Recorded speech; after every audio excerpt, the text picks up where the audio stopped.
Mizoram ina COVID-19 pandemic kan do na chungchang a hian aro pui ka china Mizoram ang renga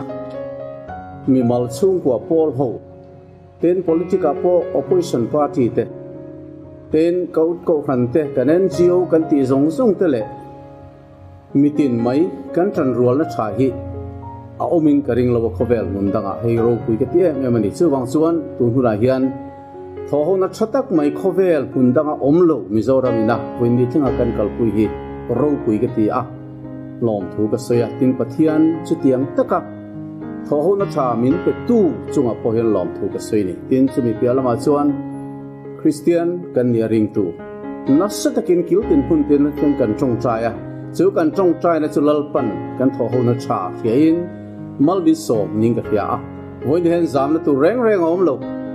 India ram puntang te kan ngai to chuan nuna chan po kan na tamlu tuk love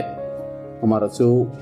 poine hian nuna chan ero chu he kan pung ve lo thei lo amara chu heng zong a hian pathian nung kan neya kan chong traya pathian mal som na putla kin voine kan thokho thapoka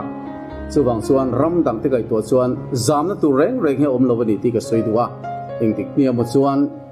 he nata tri biom tak hrileng hi pathian tran pui na in le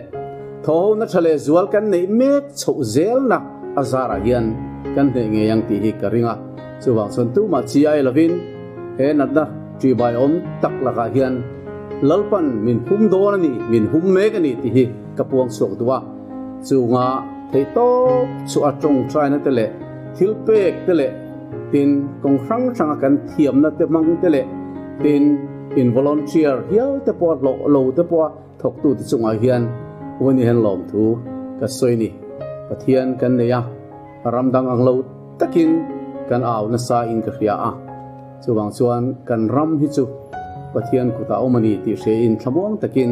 ram mi pui te voini hian ni omang utiin kan soidoni kalome